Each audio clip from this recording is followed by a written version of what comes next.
Huh? Is that Hermione? What brings you here? Is this, like, a meet and greet? Um, I wasn't... I'm so nervous. Hey, come on! You'd march to war without so much as blinking. What's so scary about a chat with a traveler, huh? It's not the same thing at all. There are plenty of chances to go to war. But a one-on-one chat with our great hero? That could be a once-in-a-lifetime opportunity. How can I not be nervous?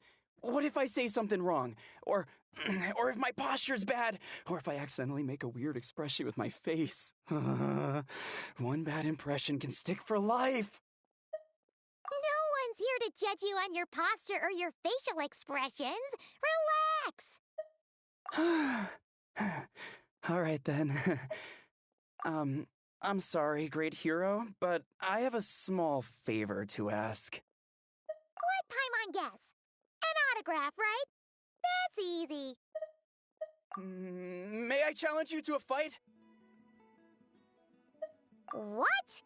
How can you be so audacious and so sheepish at the same time? Huh. Paimon's starting to think your nervousness is all just an act. No, of course not. I just figured that if I don't ask now, I'll regret it for the rest of my life. But I am still on patrol, so please. A few minutes? Ugh, again with the sheepish audacity. Just pick one or the other, will you?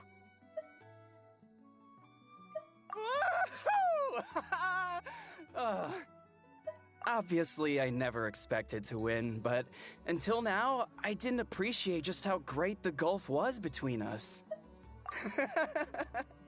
I'll be bragging about the day I got to spar with Hermione for the rest of my life. Today's really my lucky day. Ugh, Paimon can't keep up with you. Your tone has changed all over again. Now you've had a spar with the Traveler. What gives? Well, some people connect through conversation, but we warriors bond by sparring.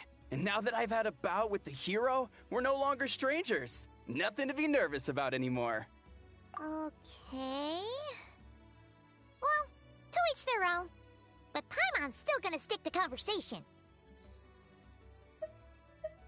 Not at all. We haven't spotted any new enemy movements. As Paimon expected, nothing here either. Let's do another lap and get back to Yan-san.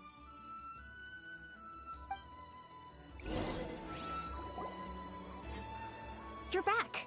So, did the guards find anything? Nothing much, no. Someone mentioned that the Abyss Order has been doing some kind of meditation or prayer, but apparently it seemed harmless. Paimon wants to lodge a complaint about one of the guards, though. His name's Kentaro.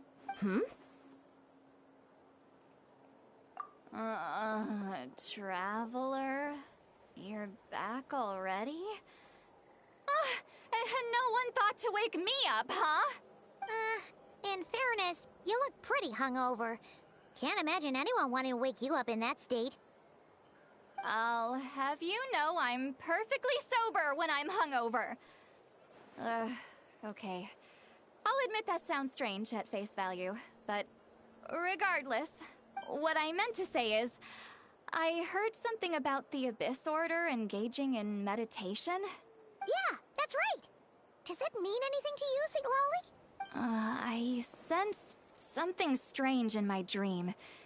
It was vague, but it seemed as if some noise had found its way into Natlan's ley lines. Oh, what does that mean? Hard to say. I don't think it had any tangible effect on the Night Kingdom or on our ley lines, but still, it's like a signal that exists on a different dimension of reality. It might not interfere with ours or pose any detectable risk, but I just get the sense that something strange is going on. Oh. So even someone as familiar with the ley lines as you can't tell what's going on. No wonder the shamans that Satura called to the front lines couldn't sense anything.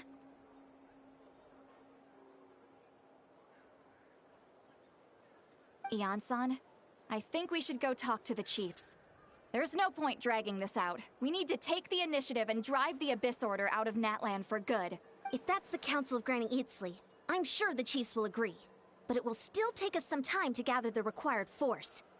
In war, adequate planning and preparation is the key to victory. Sure, but the finer details aren't my concern. Anyway, I'll leave you to it. Just remember to come find me when you're ready to talk to the chiefs. Oh? Sure, what is it? Huh, you mean only select individuals can see them? Now that's a strange one. I guess they could be manifestations of a disturbed psyche? Or extreme negativity embodied in physical form? It could also be a simple case of dead monsters whose souls got stuck here somehow. Well, I say simple. Things quickly get confusing when you start looking into monster souls. For starters, trying to figure out which classification system to use is a real pain in the... Alright, we get it. Granny Eatsley's learning and wisdom knows no bounds. But could we just get the short answer? Hey, I was just thinking out loud. You really think I was just trying to flaunt my knowledge? Anyway, the short answer is... there are many potential explanations for the kind of phenomenon you describe. That said... Wow. Okay. Well, if Granny Eatsley's never seen it, it might as well not exist, right? Hey, I'm not that old! Care to elaborate on what happened? This all sounds rather mysterious. Really? You had to hold her hand to see the monsters? That sounds a little contrived. Huh? That's the part that bothers you? Maybe the point is more that it requires direct physical contact. Whether that be hand-holding or otherwise. But that's neither here nor there. What bothers me is, it sounds like she's convinced that your sibling, the leader of the Abyss Order, is a savior. That really makes me question whose side this girl is on, and whether what she told you about her background is actually the truth.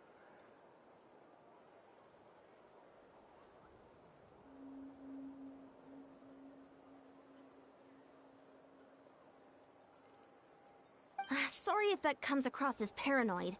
It's just hard not to be suspicious of everything when we're in the middle of a war.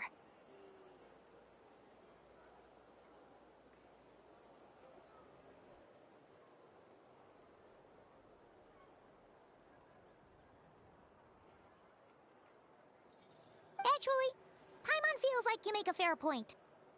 Whoever this girl is, she sounds like bad news. Okay, well, you're clearly just jumping to conclusions. It's hard to know what to make of it. A young lady all by herself, lost in the middle of nowhere, sees monsters that no one else can, calls the leader of the Abyss Order her savior. At the very least, we should remain vigilant. Keep a close watch on her. Sounds sensible. On that note, we probably shouldn't have left her by herself in that cave. Traveler, we still need some time to muster our forces. Maybe you could check on her if you're not busy. Just be careful.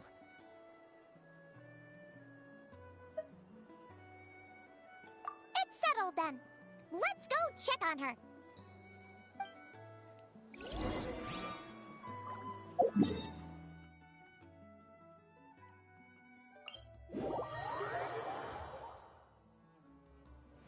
Huh. 10 points for agility. Time to go.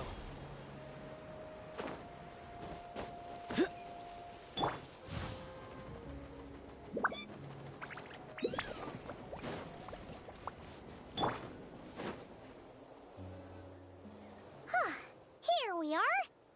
Deirdre will still be here, right? Oh, it's so quiet, though. Uh-oh. What if Ian-san was right? Maybe she never intended to stay here at all.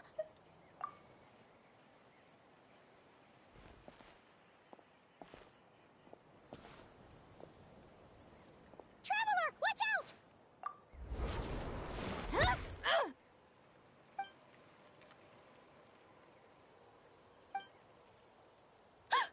Oh, sorry. I didn't know it was you. I heard a noise and I thought it was the monsters coming to get me. Oh, did I hurt you? Oh, I'm so sorry. I wasn't thinking straight.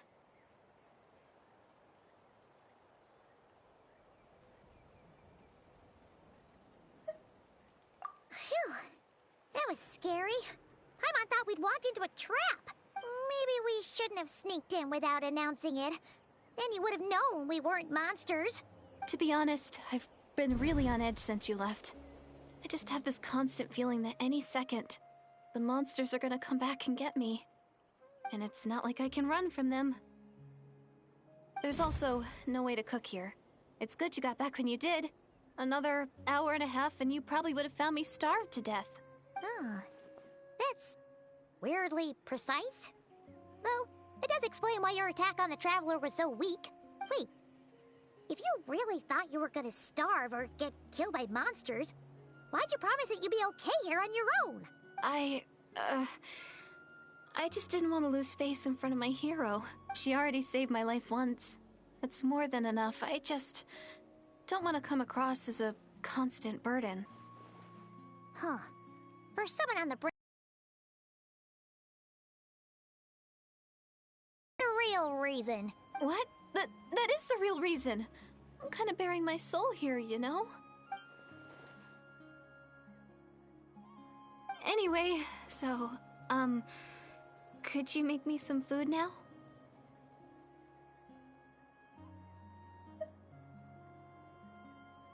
Oh, Paimon's getting hungry now, too. Go on, then. You can join us for dinner.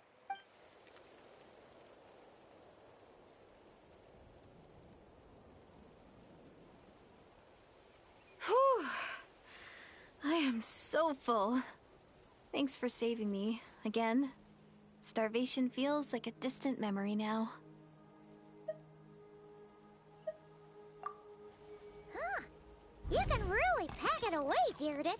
Guess that explains how you had the energy to make it this far.